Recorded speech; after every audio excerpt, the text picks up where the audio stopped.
Hello bachcho, let's see this question. So our question says that how does refraction take place in the atmosphere? Why do stars twinkle but not the planets? तो हमारे इस question में ये पूछा जा रहा है कि रिफ्रैक्शन क्यों टेक प्लेस करता है हमारे एटमॉस्फेयर में। एंड जो दूसरा क्वेश्चन है कि जो स्टार है वो ट्विंकल करते हैं बट जो प्लैनेट है वो ट्विंकल नहीं करते, ऐसा क्यों। तो हमारे इस क्वेश्चन का जो की कंसेप्ट है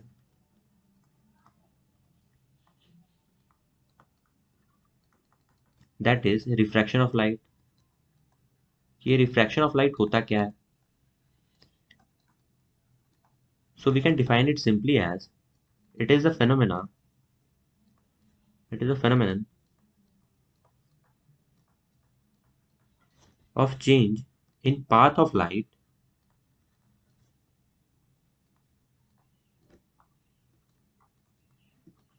in going from one medium to another, either from rarer medium to denser medium और denser medium to rarer medium।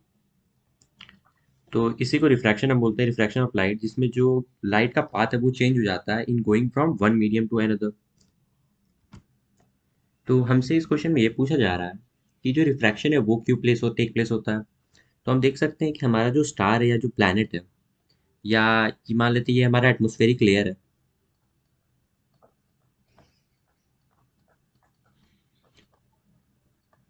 तो ऐसे बहुत सारे लेयर्स रहते हैं हमारे एटमॉस्फेयर में।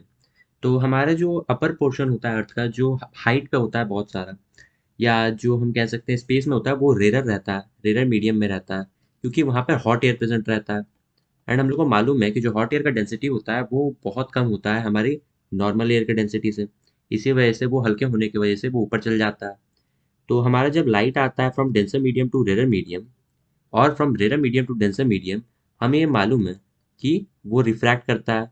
ये अपने पाथ में जाने के बजाय इस केस में, क्योंकि ये रेरर से डेंसर मीडियम में जा रहा है, तो ये टूवर्ड्स द नॉर्मल बेंड करता है, जिसको हम लोग रिफ्रैक्शन बोलते हैं।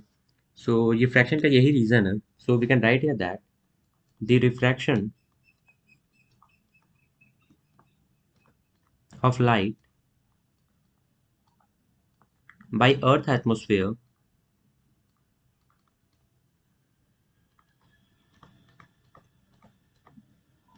is due to the gradual changing or the gradually changing refractive index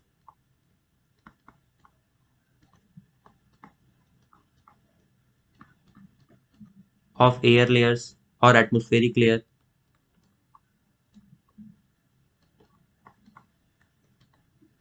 तो हमारा रिफ्रैक्शन इसीलिए टेक प्लेस होता है क्योंकि यहाँ पे जो रिफ्रैक्टिव इंडेक्स है हमारे मीडियम्स का वो चेंज होता रहता है। हमारे जो एटमॉस्फेयर का हर लेयर है, उस हर लेयर के अंदर हमारा जो रिफ्रैक्टिव इंडेक्स है वो चेंज होते रहता है, जिसकी वजह से मीडियम चेंज होता रहता है। एंड रिफ्रैक्शन हमने यही पढ़ा है कि वो चेंज इन पाथ है जब हम मूव करते हैं from one medium to another. इसी वजह से हमारी जो लाइट का पाथ है वो बेंड हो जाता है। So this will be the answer for our first question. अब हम अपने दूसरे क्वेश्चन को देखें। सो सेकंड क्वेश्चन में हमसे ये पूछा जा रहा है कि स्टार्स ट्विंकल करते हैं बट प्लैनेट नहीं, इसका क्या रीज़न है। तो हमारे इस क्वेश्चन को सॉल्व करने से पहले हम एक रे डायग्राम को यहाँ पर देखेंगे। इसमें ये मान लेते हैं ये हमारा सेपरेशन है मीडियम का, एंड ये हमारा पहला मीडियम है, मान लेते हैं वो रेरर मीडियम है, एंड ये दूसरा मीडियम है दैट से लेट ये डेंसर मीडियम है। एंड मान लेते हैं हमारा स्टार यहाँ पर प्रेजेंट है, और ये स्टार का जो लाइट है ये मान लेते हैं यहाँ पर आया, ये हमारा नॉर्मल है सरफेस पर।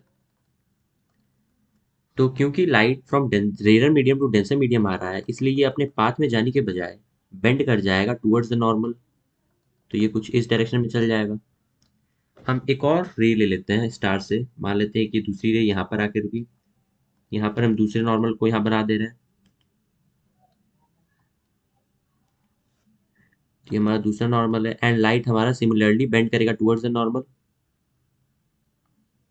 अब हम ये दोनों रे को पीछे एक्सटेंड करते हैं, तो हम देखेंगे कि हमारा जो स्टार का पोजीशन हमें दिख रहा है फ्रॉम दिस डेंसर मीडियम और फ्रॉम अनदर मीडियम, ये हमें दिख रहा है कि अभी अपने ओरिजिनल पोजीशन पर नहीं है, और यहाँ पर ये एक फेक पोजीशन पर आ चुका है, नॉट रियल। यानी स्टार का पोजीशन वहाँ पर हमको अब क्लियर नहीं दिख रहा है, ये अब हमको चेंज दिख रहा है।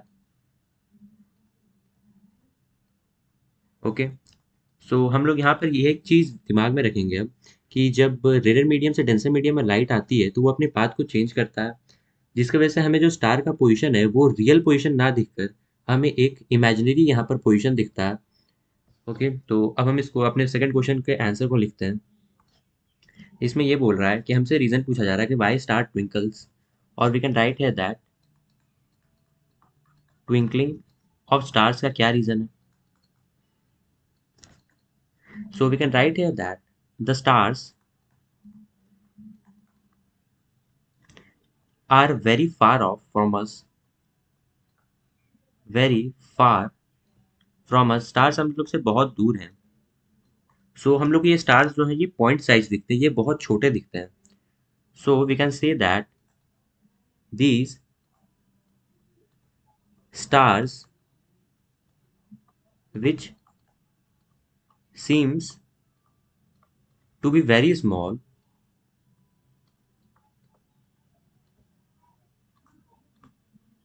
can be now considered to be a point-sized point source of light। तो यहाँ पर हम ये देख सकते हैं कि क्योंकि स्टार हमसे बहुत दूर लोकेटेड है हमारे प्लेनेट से, इसलिए वो हम लोग को बहुत छोटा दिखता है। तो हम लोग इसीलिए वो कंसिडर कर सकते हैं कि जो स्टार्स हैं ये पॉइंट सोर्स ऑफ लाइट है। तो अब हमने यहाँ पर अपने इस रे डायग्राम में देखा था कि जब लाइट आएंगी स्टार से तो वो बेंड कर जाएंगी और हमें स्टार का पोजीशन अब दूसरी जगह दिखेगा। So we can write here that the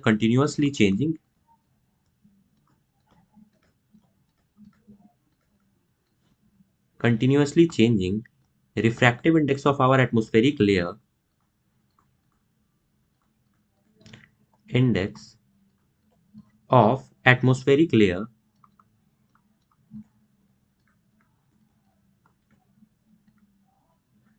the star, or we can say that the star is able, or the light coming from star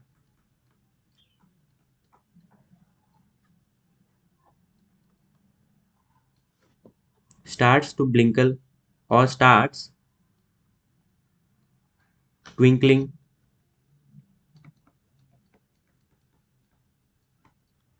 तो हमारे इस क्वेश्चन का यही आंसर हो जाएगा कि क्योंकि हमारे जो एटमॉस्फेरिक लेयर्स हैं उनका रिफ्रैक्टिव इंडेक्स हर पॉइंट पर यहाँ पर चेंज होते जाता है, जिसकी वजह से हर लेयर के रिस्पेक्ट में हमें स्टार की एक नई इमेज मिलेगी। तो हमें लगेगा कि स्टार का पोजीशन वहाँ पर चेंज हो रहा है, जिसकी वजह से हमें स्टार का जो एजम्पशन है वो दिखेगा कि वो ट्विंकल कर रहा है, क्योंकि हमें अलग अलग जगह उसकी लाइट दिखेगी, कभी डिम दिखेगी कभी डार्क दिखेगी। So we can say that this is the reason for twinkling of star. अब हम अपने सेकेंड रीजन को देखते हैं कि प्लैनेट्स आकर ट्विंकल क्यों नहीं करते हैं। तो हम अपने रीजन को लिख सकते हैं क्योंकि जो प्लैनेट्स रहते हैं वो बहुत नज़दीक रहते हैं हमारे अर्थ के। Planets are much nearer to the earth,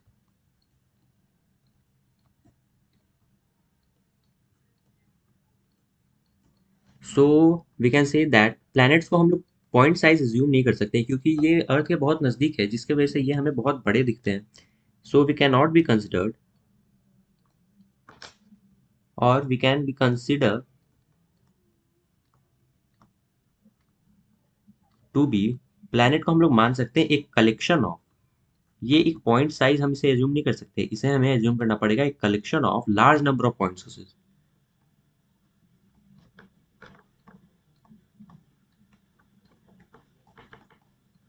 point sources of light. तो क्योंकि प्लैनेट्स को हम लोगों ने एज्यूम किया है कि ये एक लार्ज नंबर ऑफ कलेक्शन है एक पॉइंट सोर्सेज ऑफ लाइट का, तो अगर एक पॉइंट सोर्स मान लेते ये हमारा एक प्लैनेट है जिसे हमने माना है, जिसमें large number of point sources of light है, तो हम मान लेते हैं कि अगर किसी एक स्टार का हमारे इस रे डायग्राम से मान लेते हैं कि अगर पोजीशन चेंज हुआ तो हमारा एक स्टार यहाँ पर एक पॉइंट सोर्स अगर यहाँ पर ट्विंकल करता है, बट इसके अलावा जो यहाँ पे बाकी सारे पॉइंट सोर्स हैं वो तो ट्विंकल नहीं कर रहे हैं, सिर्फ यही एक ट्विंकल कर रहा है। तो ये एक छोटा सा पॉइंट है जिसकी वजह से, और ये पूरा प्लैनेट यहाँ पर एक स्टार, मतलब पूरा प्लैनेट यहाँ पर ब्राइटन है अभी, जिसकी वजह से ये नलीफाई कर देता है हमारे इस छोटे से पार्ट के ट्विंकलिंग को। So we can write here that the dimming effect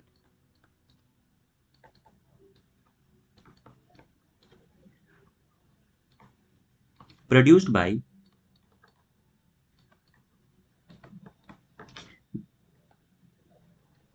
by some of the point sources, some of point sources of light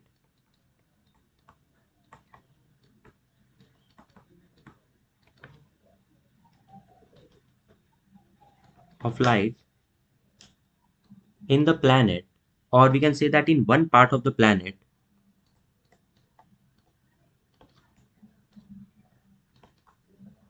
is nullified, वो nullified हो जाता है because the whole planet, because the whole, or we can say that because the whole planet is brightened.